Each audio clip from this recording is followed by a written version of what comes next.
अल्टॉस में किस तरह से प्लान काम करता है ये बहुत शॉर्ट में हम देखेंगे। आज चूंकि हमें बहुत सारी तेजी से बहुत सारी चीजें करना है।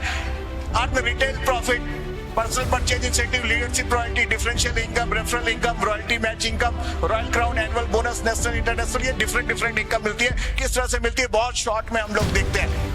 अर्न रिटेल प्रॉफिट, अगर कोई भी प्रोडक्ट आप अल्टॉस इंटरप्राइजेज लिमिटेड से खरीदते हैं तो जैसे इस प्रोडक्ट को परचेज करते हैं तो आप चूंकि डिस्ट्रीब्यूटर बन जाते हैं तो आपको जो प्रोडक्ट मिलते हैं डिस्ट्रीब्यूटर प्राइस में मिलते हैं। जैसे यहाँ पे एक प्रोडक्ट लिखा हुआ है कि you are the enroll the Altos business, Altos product 10,000 rupees के अगर डीपी पे आप कोई भी प्रोडक्ट परचेज करते हैं उसकी एमआरपी 15,000 होती है और डीपी 10,000 की होती है, उस पर 5,000 रुपए का आपको प्रॉफिट मिलता है। जैसे तुलसी में आप 265 रुपए की तुलसी होती है, 180 रुपए की मिलती है, 85 रुपए की आपकी बचत हो गई या प्रॉफिट हो गई। यानी पहला बेनिफिट जब आप अल्टॉस के आईडी बना के अल्टॉस से प्रोडक्ट परचेज करते हैं तो आपको रिटेल बेनिफिट मिलना शुरू हो जाता है। दूसरा जो आपका बेनिफिट है वो बेनिफिट है पर्सनल परचेज का। 100 रुपए से लेके 499 बिजनेस वॉल्यूम के कोई भी प्रोडक्ट मिलेंगे 5%। हर प्रोडक्ट पे बिजनेस वॉल्यूम मिलता है। जैसे आपने तुलसी लिया 180 रुपए की तुलसी, उसमें 105 रुपए बिजनेस वॉल्यूम मिलते हैं। 1 तारीख से 30 तारीख तक जितने बिजनेस वॉल्यूम होते हैं उस बिजनेस वॉल्यूम पे 100 से 499 5%, 500 से 499 में 10% और 5,000 के बाद पे 14% मिलते हैं। यानी खुद की खरीदी पे इनकम, जबकि मार्केट से जब आप खरीदी करते हैं तो कोई इनकम नहीं होता। प्रोडक्ट डिस्काउंट तो मिलते हैं, डिस्काउंट के साथ उससे बिजनेस वॉल्यूम मिलता है, बिजनेस वॉल्यूम पे भी आपको बेनिफिट मिलता है। आइए आप देखें leadership royalty and multiple groups. जब हम लीडरशिप रॉयल्टी, जब इस बिजनेस को आप अपने लिए यूज करते हैं तो आपको बेनिफिट होता है। जब लोगों को आप बताना शुरू करते हैं, जैसे जैसे लोगों को बताते हैं आपके ग्रुप तैयार होते हैं और दोनों ग्रुप पे जो धीरे धीरे लोग जुड़ते हैं उस मल्टीपल ग्रुप के माध्यम से आपको इनकम मिलती है। इस ग्रुप में अगर आप देखेंगे तो आपका जो पहला लेवल होता है वो 2,500 का होता है, उस पर आप सुपरवाइजर कहलाते हैं। 5-5 हजार पे आप चैंपियन हो जाते हैं, जहां पे इनकम आपको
हैं तो क्राउन एम्बेसडर हो जाते हैं। इस तरह से धीरे धीरे सीरीज आगे बढ़ती चली जाती है। एनुअल बोनस, आप अगर 50 लाख 25 लाख का व्यापार करते हैं और साल भर में 8 बार मेंटेन करते हैं तो आप एनुअल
7 लाख 10 लाख रुपए महीने की इनकम ले रहे हैं, बेहतरीन लाइफ कर रहे हैं। ऐसे बहुत सारे लोग हैं, आप देखें इसमें जो है दिलीप मिश्रा जी, विजेंदर जी, राजेश साहू जी। अभी राजेश साहू जी ने रिसेंट अभी 1 तारीख को ओपनिंग किया। 1 करोड़ से ज्यादा मकान, एक ऐसा मकान आप उस रायपुर में जाके देख के आप आए कि अल्टॉस किस तरह की जिंदगी देता है। ये शुरुआत है, ये अभी क्या आगाज है। ये बिजनेस समझ में आ गया, आपकी लाइफ को बदल देगा। ये बिजनेस आपको वो इनकम देगा, वो सारी चीजें देगा। तो ये बहुत सारे टॉप लीडर्स हैं जिनको मैंने आपको दिखाया, हजारों की तादाद में ये लीडर्स हैं, पूरे ऑल ओवर इंडिया से जगह जगह पे लीडर्स हैं। ये अल्टॉस फैमिली लगातार दृढ़ संकल्पित है काम करने के लिए। हमारे सोशल मीडिया जिसके माध्यम से आप कर सकते हैं, सिर्फ एक चीज है, आपका निर्णय। कितने लोगों को प्रश्न ये नहीं है कि बिजनेस समझ में आया कि नहीं, प्रश्न ये नहीं है कि आप कामयाब होना चाहते हैं, प्रश्न ये है कि आप निर्णय लेंगे कि नहीं। जिन लोगों ने निर्णय लिया उनकी लाइफ बदली। अगर आज आप भी निर्णय